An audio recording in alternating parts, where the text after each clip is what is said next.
Hello everyone, आज हम लोग ऐसा करेंगे, ग्रुप के कुछ थ्योरम्स को प्रूव करेंगे। तो सबसे पहले मैं एक थ्योरम लेता हूँ। हम लोग ये कहते हैं कि जो ग्रुप में आइडेंटिटी एलिमेंट है वो यूनिक है। मीन जैसे आपने पढ़ा था कि ग्रुप में आइडेंटिटी जो तीसरी प्रॉपर्टी थी हमारी, एग्जिस्टेंस ऑफ आइडेंटिटी, उसमें हम ये कहते हैं कि जो आइडेंटिटी एलिमेंट है उस ग्रुप का वो यूनिक होना चाहिए। ऐसा नहीं है कि ग्रुप में 2 या 3 आइडेंटिटी एलिमेंट एग्जिस्ट करते हैं। तो फर्स्ट हम इसी को प्रूफ करेंगे। तो पहले मैं थ्योरम को लिख लेता हूँ। तो थ्योरम हमारी ये है, identity element of a group is unique.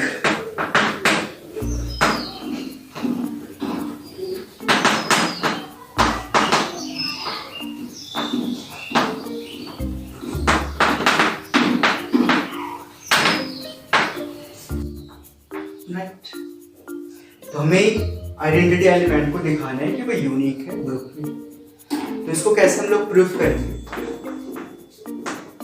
सबसे पहले हम लोग कंसीडर करते हैं कि जी हमारा एक ग्रुप है और जो इसमें बाइनरी हमने डिफाइन की है वो स्टार है। अगर जो स्टूडेंट्स इंडियन राइटर की बुक को फॉलो करते हैं उनमें आपने देखा होगा मल्टीप्लिकेशन को बाय डिफॉल्ट जो है ग्रुप में बाइनरी सपोज कर लिया जाता है। और कुछ एग्जाम्पल या कुछ क्वेश्चन ऐसे होते हैं जिसमें एडिशन जो है बाइनरी ऑपरेशन होते हैं। तो मैं इन जनरल जो है स्टार को बाइनरी ले रहा हूँ। ये स्टार हमारा कुछ भी हो सकता है ऑपरेशन। अब हम लोग इसको क्या करेंगे, कॉन्ट्राडिक्शन से प्रूव करेंगे। हम ये कहते हैं कि इसमें 2 आइडेंटिटीज हैं। एक ई को आप आइडेंटिटी मान लेते हैं जी में, और दूसरा एलिमेंट ई डैश है जो भी क्या है आइडेंटिटी का काम कर रहे हैं। तो पहले आप ये लिखिए कि जो है ई हमारा आइडेंटिटी है। First E is identity. तो क्या होगा, इसका मतलब ये हुआ कि ई स्टार ई डैश जो है वो ई डैश के इक्वल होगा क्योंकि ई आपने आइडेंटिटी लिया है। सेकेंडली आप क्या मानेंगे, ई डैश इज आइडेंटिटी। तो क्या हो जाएगा, E star E dash equals to E, क्योंकि ई डैश हमारा क्या था, आइडेंटिटी एलिमेंट। अब अगर हम कह रहे हैं कि भाई ई और ई डैश जो है हमारा जी में था, but E star E dash, क्योंकि ई और ई डैश जी में थे तो ई कंपोजिशन या ई स्टार ई डैश कहाँ होगा, ये भी जी में होगा बाय क्लोजर प्रॉपर्टी ऑफ जी। और ये अगर जी में है तो जी में क्या होगा, कोई भी एलिमेंट यूनिक ही होगा। तो इसका मतलब ये हुआ कि ई स्टार ई डैश जो ई डैश के इक्वल है और ई स्टार ई डैश जो ई के इक्वल है, ये दोनों के दोनों क्या होंगे, इक्वल होंगे। So this implies E dash must be equals to E. हमने प्रूव कर दिया कि जो आइडेंटिटीज हमने कंसीडर की थी ई और ई डैश वो अलग अलग नहीं है, बल्कि दोनों के दोनों क्या है, सेम है। तो इस तरीके से हमने इस थ्योरम को जो है प्रूव करना था। नेक्स्ट अब हम लोग ये प्रूव करेंगे कि ग्रुप में किसी भी एलिमेंट का जो इनवर्स है वो यूनिक होता है। तो थ्योरम हमारी ऐसी है, we are writing theorem 2, inverse of an element in जी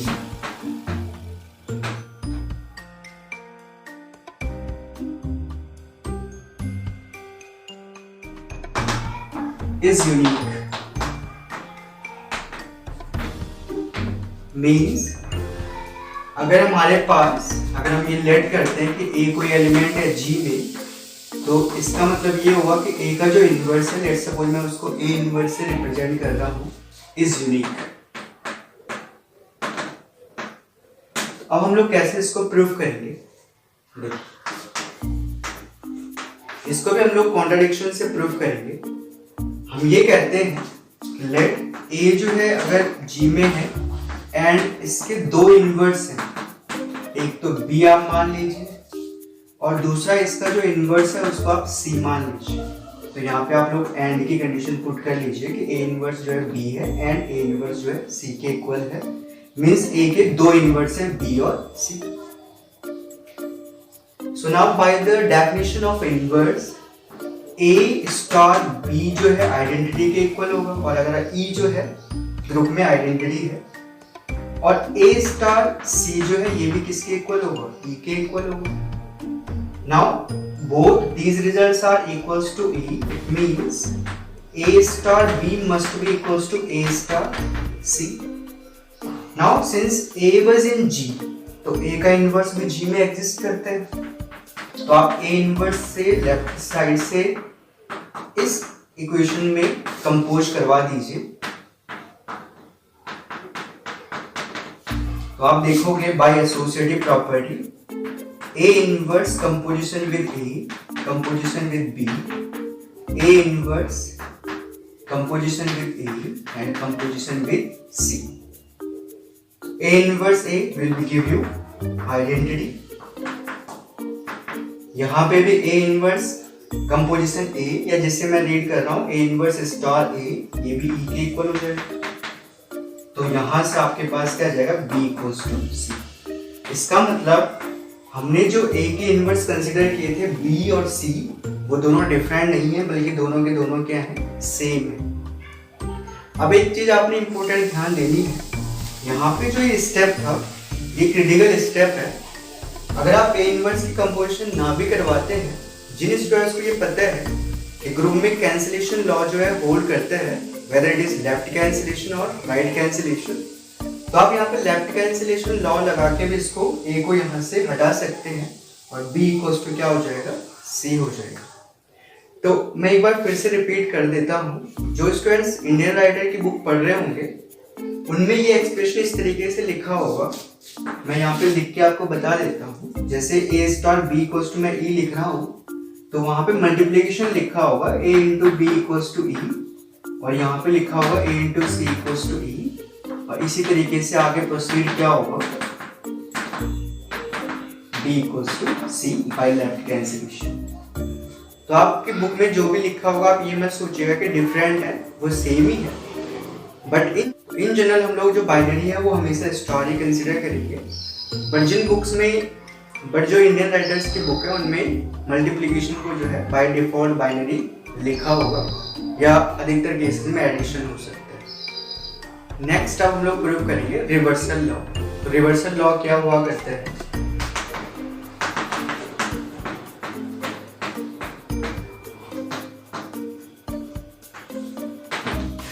जैसे दो एलिमेंट हैं और इनका हम कंपोजिशन ले रहे हैं A स्टार B, तो A स्टार B का जो इनवर्स होगा वो किसके इक्वल होगा, B inverse star A inverse for all A B belonging to G। तो इसे हम लोग कहते हैं रिवर्सल लॉ। अब अधिकतर बुक में तो केवल दो एलिमेंट के लिए लिखा होता है A और B के लिए, बट अगर आप इसको जनरलाइज करना चाहते हैं तो इसका जनरल जो रिप्रेजेंटेशन होगा वो इस तरीके से होगा, A1 star A2 star A3। आप n एलिमेंट को कंपोज करवाइए और इसका जो इनवर्स होगा वो होगा nth एलिमेंट का इनवर्स स्टार, उससे जस्ट बिहाइंड वाले n-1th एलिमेंट का inverse and so on. First element जो है लास्ट में चले जाएगा इसका इनवर्स। तो this is the general representation of reversal law. अब हमने इसको प्रूफ करना है कि कैसे जो है A स्टार B का इनवर्स जो है B inverse star A inverse के इक्वल होता है। तो प्रूफ देखिए आप लोग। तो हम लोग इसको कैसे प्रूफ करेंगे, सिंपल सी इनवर्स की डेफिनेशन यूज करनी है आप लोगों ने। आप ये सोचिए कि हम लोग ये कह रहे हैं कि जैसे कोई एलिमेंट A है, कैपिटल A ले रहा हूं मैं, इसका इनवर्स B है, तो इसका क्या मतलब हुआ करता था, इसका मतलब ये हुआ करता था कि A स्टार B किसके इक्वल होगा, आइडेंटिटी E के इक्वल होगा। तो this is the basic concept और this is the definition of inverse of an element. इस डेफिनेशन को आपने यूज करना है।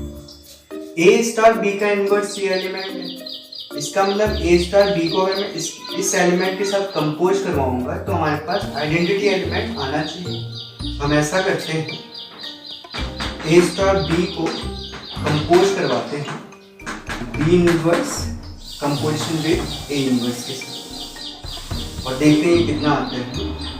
तो चलिए अब हम लोग इसको प्रोसीड करते हैं। तो फर्स्ट ऑफ ऑल हमें एसोसिएटिव प्रॉपर्टी यूज करनी है।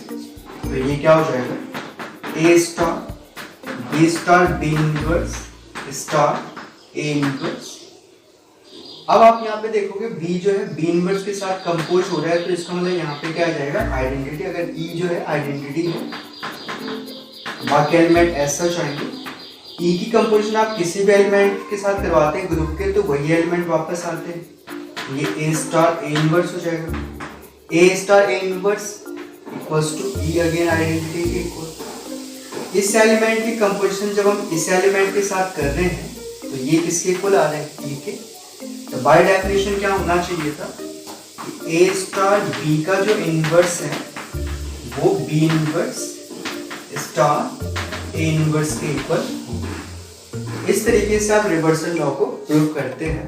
तो बहुत इजी सी थ्योरम्स हैं ये, खासकर जो बीएससी के स्टूडेंट्स हैं उनके लिए बहुत इंपॉर्टेंट है। उनके बाद जो है एग्जामिनेशन में अधिकतर ये थ्योरम्स पूछी जाती हैं। नेक्स्ट हम लोग अब अनदर थ्योरम कंसिडर करेंगे। तो थ्योरम में ये है कि सपोज कोई ग्रुप हमारे पास है और उसका जो हर एक एलिमेंट है वो सेल्फ इन्वर्टिबल है। सेल्फ इन्वर्टिबल होने का मतलब कि उस एलिमेंट का जो इन्वर्स है वो खुद है। तो ऐसा ग्रुप हमेशा जो है एबिलियन ग्रुप होगा। तो ये हमें प्रूव करना है। तो थ्योरम का स्टेटमेंट पहले मैं लिख लेता हूँ। हम ये कह रहे हैं if every element in a group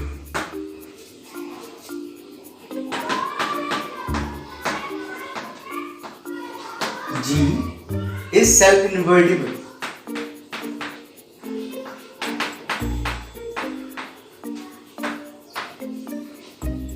then this implies G is abelian.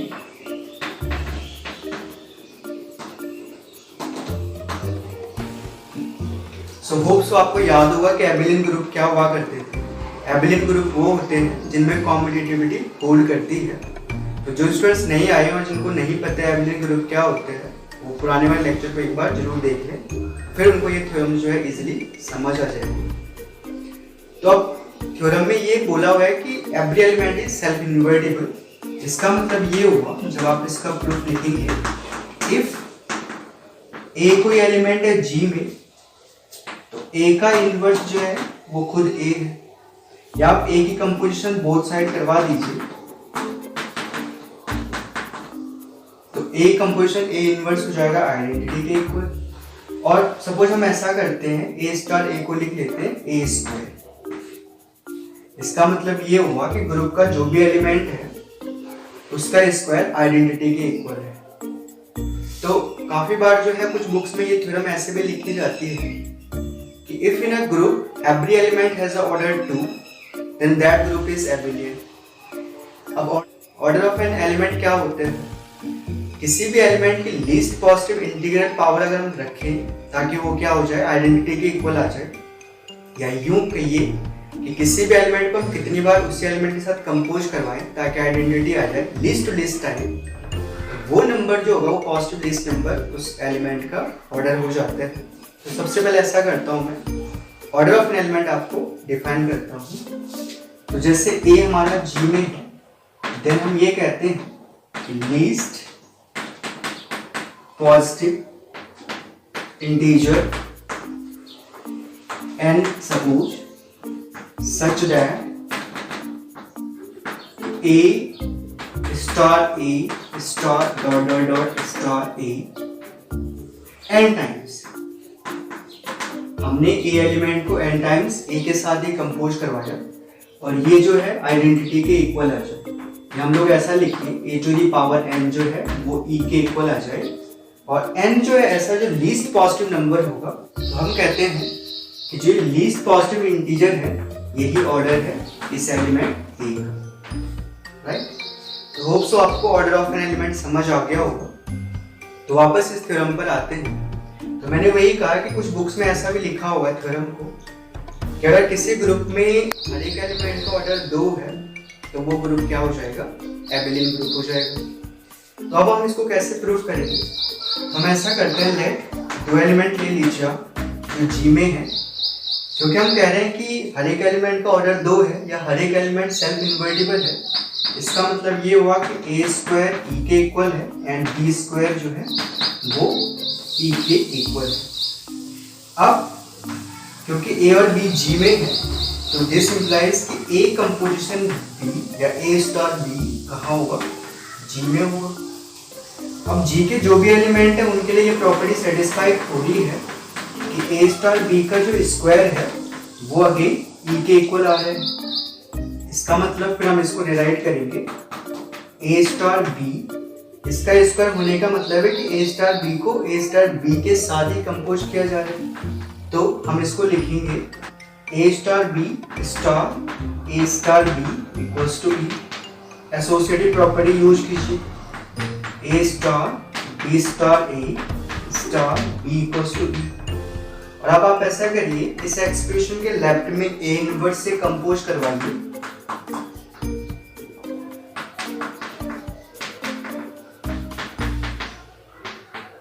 और राइट में जो है बी इनवर्स से कंपोज करवाइए।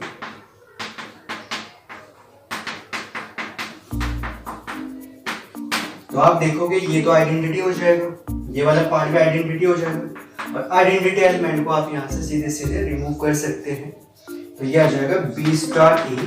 अगर आप राइट में ध्यान दें तो यहाँ पे क्या आ जाएगा A inverse star E star B inverse है, तो ई को आप क्या कर दोगे यहाँ से रिमूव कर दोगे क्योंकि आइडेंटिटी एलिमेंट है। तो ये आ जाएगा A inverse star B inverse. But A का इनवर्स अगर आप देखें वो क्या था ए, और बी भी जो है जी का एलिमेंट है, तो बी इनवर्स भी किसके इक्वल होगा बी के। तो इसका मतलब ये हुआ कि ए इनवर्स की जगह आप लिखोगे ए और बी इनवर्स की जगह आप लिखोगे बी। तो आप देख रहे हैं लास्ट में हमारे पास आ रहे हैं B star A equals to A star B. हमने ये प्रूव कर लिया कि जी में जो है एलिमेंट का कंपोजिशन कॉम्पिटिटिव है। इसका मतलब ये हुआ कि जो हमारा जी ग्रुप है वो क्या है कॉम्पिटिटिव है। तो इस तरीके से हम लोग ये थ्योरम भी प्रूव करते हैं। होप्स तो आपको ये चारों थ्योरम आज समझ आ गए होंगे। तो जो स्टूडेंट्स आईआईटी जैम या एनबीएचएम की तैयारी कर रहे हैं, डिस्क्रिप्शन में मैंने टेलीग्राम का अपना एड्रेस दे रखा है, आप उस पर जाके मुझसे जुड़िए। वहाँ पे हम लोग जो है अधिक क्वेश्चन और डाउट्स को डिस्कस करेंगे। बाकी जो बीएससी रेगुलर स्टूडेंट्स हैं उनसे मैं ये कहूँगा कि अपनी स्टडी को लगातार करते रहिएगा। तो अगर आपको कुछ डाउट आते हैं तो नीचे कमेंट्स में लिखिए। Thank you very much for watching the lecture.